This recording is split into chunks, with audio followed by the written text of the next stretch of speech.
Assalamualaikum warahmatullahi wabarakatuh. Bismillahirrahmanirrahim. Nama saya Ahmad Muhyi dari kelas A12 nomor induk mahasiswa 22811130580.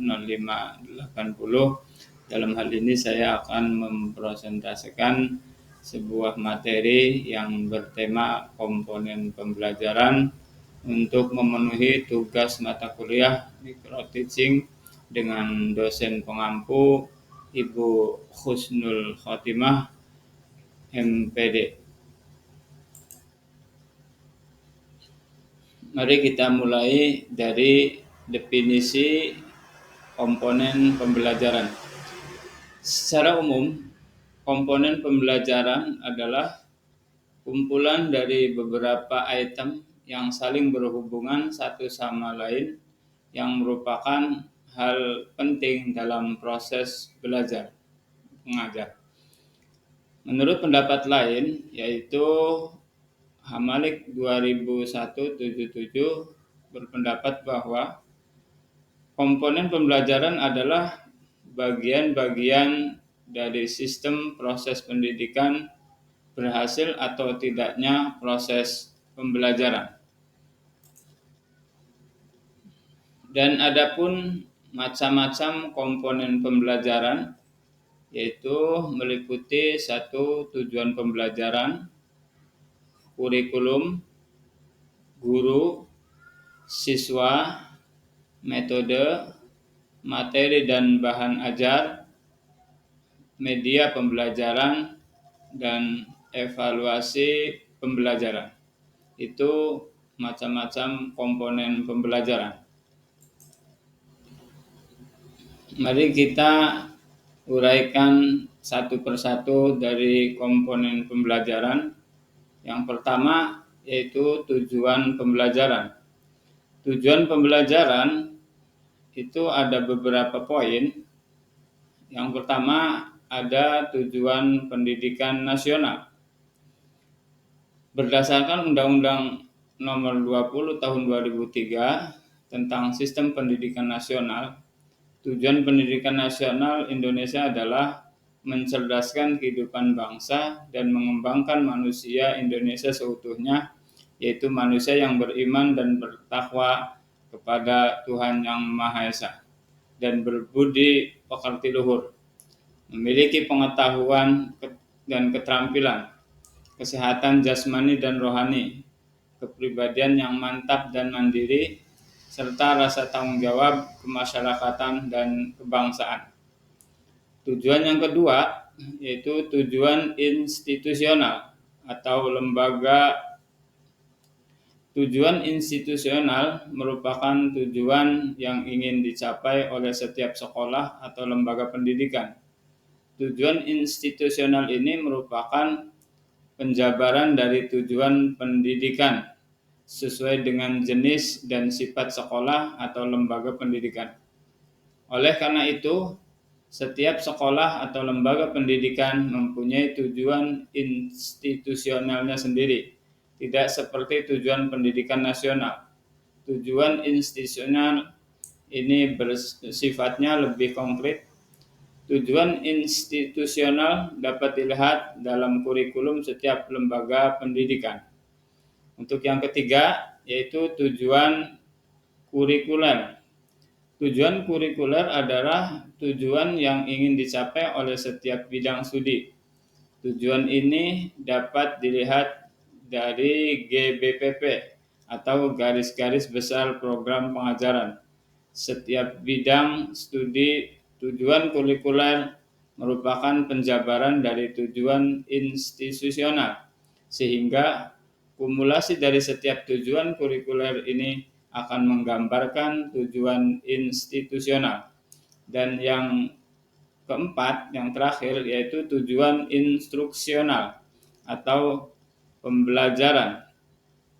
Tujuan instruksional adalah tujuan yang ingin dicapai dari setiap kegiatan instruksional atau pembelajaran.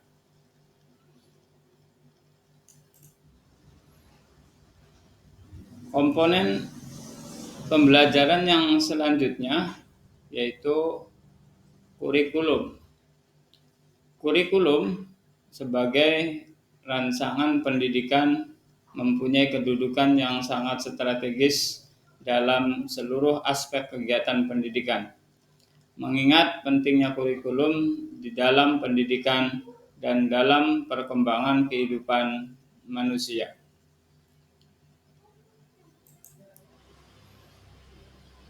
Komponen pembelajaran yang ketiga yakni guru. Guru adalah pendidik dan pengajar pada pendidikan anak usia dini, jalur sekolah atau pendidikan formal, pendidikan dasar, dan pendidikan menengah. Guru mempunyai semacam kualifikasi formal. Dalam definisi ini yang lebih luas, setiap orang yang mengajarkan sesuatu hal dapat juga dianggap sebagai guru. Guru itu mempunyai beberapa peran. Yang pertama, peran guru adalah sebagai pendidik. Merupakan peran yang berkaitan dengan tugas-tugas memberi bantuan dan dorongan, tugas-tugas pengawasan dan pembinaan. Yang kedua, guru berperan sebagai model. Merupakan peran guru untuk dapat menjadi contoh dan teladan untuk peserta didiknya. Maka tingkah laku pendidik harus selalu disertai dengan nilai-nilai moral. Dan yang ketiga, sebagai pengajar dan pembimbing. Setiap guru harus memberikan pengetahuan dan keterampilan serta pengalaman lain di luar fungsi sekolah untuk peserta didiknya. Dan peran guru yang keempat yaitu sebagai komunikator. Seorang guru dapat berperan aktif dalam pembangunan di segala bidang yang sedang dilakukan. Komponen pembelajaran yang keempat yang tidak kalah penting yaitu siswa. Siswa atau murid biasanya digunakan untuk seseorang yang mengikuti suatu program pendidikan di sekolah atau lembaga pendidikan lainnya di bawah bimbingan seorang guru atau beberapa guru. Siswa adalah inti dari proses belajar mengajar.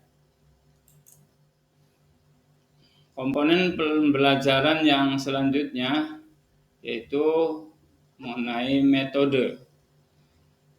Metode merupakan upaya untuk mengimplementasikan rencana yang sudah disusun dalam kegiatan nyata agar tujuan yang tersusun dapat tercapai secara optimal. Metode digunakan untuk merealisasikan strategi yang telah ditetapkan. Berikut ini beberapa metode pembelajaran yang bisa digunakan untuk mengimplementasikan strategi pembelajaran, yaitu pertama, metode ceramah. Metode ceramah adalah penuturan bahan pelajaran secara lisan.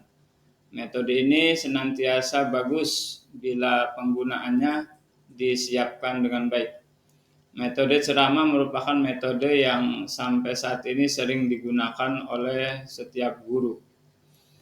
Yang kedua, metode demonstrasi. Metode demonstrasi merupakan metode yang paling efektif, sebab membantu siswa untuk mencari jawaban secara sendiri berdasarkan fakta atau data yang benar. Metode ini merupakan metode penyajian pelajaran dengan memperagakan dan mempertunjukkan kepada siswa tentang suatu proses, situasi, atau benda tertentu. Metode diskusi selanjutnya.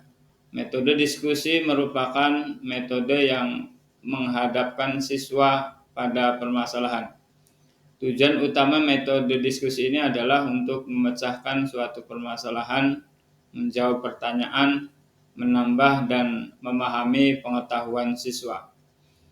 Yang keempat, metode simulasi. Metode ini menggunakan situasi tiruan untuk memahami tentang konsep, prinsip, keterampilan tertentu. Simulasi dapat digunakan sebagai mengajar dengan asumsi tidak semua proses pembelajaran dapat dilakukan secara langsung pada objek yang sebenarnya. Yang kelima, metode tugas dan resitasi. Metode tugas dan resitasi tidak sama dengan pekerjaan rumah, tetapi lebih luas dari itu. Tugas dan resitasi merangsang anak untuk aktif belajar, baik secara individu atau kelompok. Metode yang keenam atau metode kerja kelompok. Metode kerja kelompok atau bekerja dalam situasi kelompok mengandung pengertian bahwa siswa dalam satu kelas dipandang sebagai suatu kesatuan atau kelompok tersendiri atau dibagi menjadi kelompok-kelompok kecil. Yang ketujuh, metode problem solving. Metode problem solving atau pemecah masalah bukan hanya sekedar metode mengajar, tetapi juga merupakan suatu metode berpikir. Sebab dalam problem solving dapat menggunakan metode-metode lainnya. Metode yang ke-8 yaitu sistem regu atau team teaching. Metode sistem regu pada dasarnya adalah metode mengajar dua orang guru atau lebih bekerja sama mengajar sebuah kelompok siswa. Jadi kelas dihadapi berbagai guru secara formal saja. Metode yang ke-9 yaitu metode latihan. Metode latihan pada umumnya digunakan untuk memperoleh suatu ketangkasan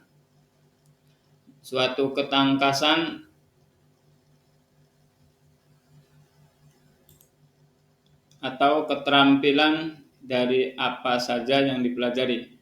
Mengingat latihan ini kurang mengembangkan bakat atau inisiatif siswa untuk berpikir. Dan metode yang terakhir yaitu metode karya wisata. Metode karya wisata dalam arti metode mengajar mempunyai arti sendiri, berbeda dengan yang karya wisata dalam arti umum. Karya wisata di sini berarti kunjungan keluar kelas dalam rangka belajar. Contoh, mengajak siswa ke museum. Komponen pembelajaran yang selanjutnya yaitu media pembelajaran atau alat pembelajaran. Media pembelajaran atau alat pembelajaran ini ada beberapa bagian. Yang pertama, media visual adalah media yang dapat dilihat dengan menggunakan indera penglihatan. Jenis media ini sering digunakan guru untuk membantu menyampaikan materi pelajaran. Media visual ini terdiri dari media yang tidak dapat diproyeksikan dan media yang dapat diproyeksikan. Yang kedua, media audio adalah media yang mengandung pesan dalam bentuk audio, hanya dapat didengar, yang dapat merangsang pikiran, perasaan, perhatian, dan kemauan para siswa untuk mempelajari bahan ajar. Program kaset suara dan program radio adalah bentuk dari media ini. Yang selanjutnya media audiovisual. Media ini merupakan kombinasi audio dan visual atau bisa disebut media pandang dengar. Contoh dari media ini seperti televisi pendidikan, video, atau televisi diantaranya program video dan slide suara. Media objek dan media interaksi adalah media objek merupakan media 3 dimensi yang menyampaikan informasi tidak dalam bentuk penyajian, melainkan melalui ciri fisiknya sendiri, seperti ukurannya, bentuknya, beratnya, susunannya, warnanya, fungsinya, dan sebagainya. Media objek dan media interaksi termasuk jenis media. Media yang selanjutnya yaitu media interaktif. Media ini memicu siswa untuk tidak hanya memperhatikan objek saja, melainkan juga dituntut untuk berinteraksi selama mengikuti pembelajaran. Komponen pembelajaran yang tidak kalah penting yaitu komponen berupa materi dan bahan ajar. Bahan pembelajaran dapat dikategorikan menjadi beberapa jenis. Yang pertama, jenis fakta. Fakta adalah sesuatu yang telah terjadi atau telah dialami atau dikerjakan, bisa berupa objek, keadaan tentang sesuatu hal. Yang kedua, konsep atau teori. Suatu ide atau gagasan atau suatu pengertian umum, suatu sistem pernyataan yang menjelaskan serangkaian fakta di mana pernyataan tersebut harus memadukan universal dan meramalkan prinsip, termasuk jenis daripada bahan pembelajaran atau materi, merupakan suatu aturan atau kaidah untuk melakukan sesuatu atau kebenaran dasar sebagai titik tolak untuk berpikir.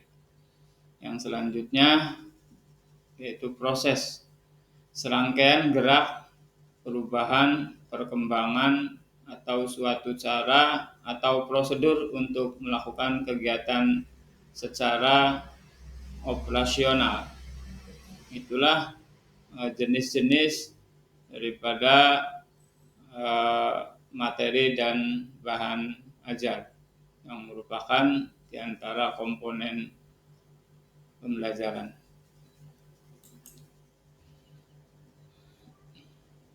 Komponen pembelajaran yang terakhir yaitu komponen yang berupa evaluasi pembelajaran. Evaluasi adalah suatu proses yang sistematis dari pengumpulan, analisis, dan interpretasi informasi atau data untuk menentukan sejauh mana siswa telah mencapai tujuan pembelajaran. Evaluasi bersifat komprehensif dan kualitatif yang di dalamnya meliputi pengukuran. Sedangkan tes merupakan salah satu alat atau bentuk dari pengukuran.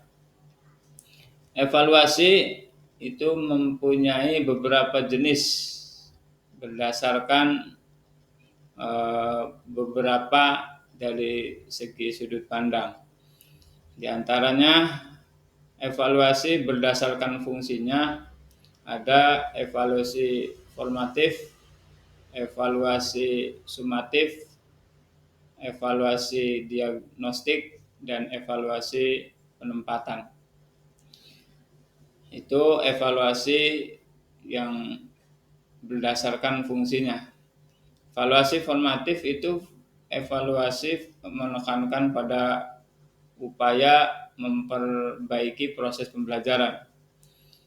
Evaluasi sumatif yaitu evaluasi yang lebih menekankan kepada penetapan tingkat keberhasilan siswa dalam belajar. Setiap siswa yang dijadikan dasar dalam penentuan nilai dan atau kenaikan dan kelulusan siswa. Evaluasi diagnostik adalah evaluasi yang menekankan pada upaya memahami kesulitan belajar. Sedangkan evaluasi penempatan adalah evaluasi yang menekankan kepada upaya untuk menyelaraskan antara program dan proses pembelajaran dengan karakteristik kemampuan siswa. Ada lagi evaluasi berdasarkan caranya. Ada evaluasi kuantitatif, yaitu evaluasi kuantitatif biasanya dinyatakan dalam bentuk angka-angka. Dilakukan apabila guru ingin memberikan nilai akhir terhadap hasil belajar siswanya. Ada lagi evaluasi kualitatif. Evaluasi kualitatif dinyatakan dengan ungkapan seperti sangat baik, baik, cukup, kurang, sangat memuaskan, memuaskan, kurang memuaskan. Evaluasi kualitatif biasanya lebih subjektif. Ada lagi evaluasi yang berdasarkan tekniknya. Ada evaluasi tes.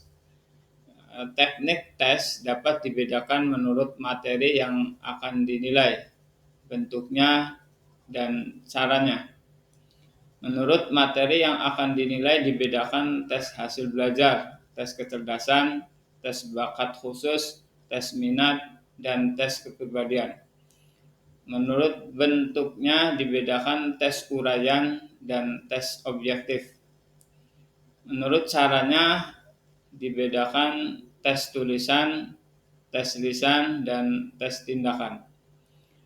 Ada lagi evaluasi non-tes. Teknik non-tes biasanya digunakan untuk menilai proses pembelajaran. Alat-alat khusus untuk melaksanakan tes ini dapat dilakukan melalui pengamatan, wawancara, angket, hasil karya atau laporan, karangan, dan skala sikap.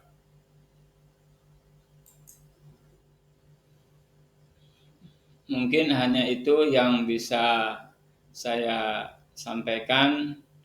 Kurang lebihnya saya mohon maaf. Terima kasih. Semoga bermanfaat. Wassalamualaikum warahmatullahi wabarakatuh.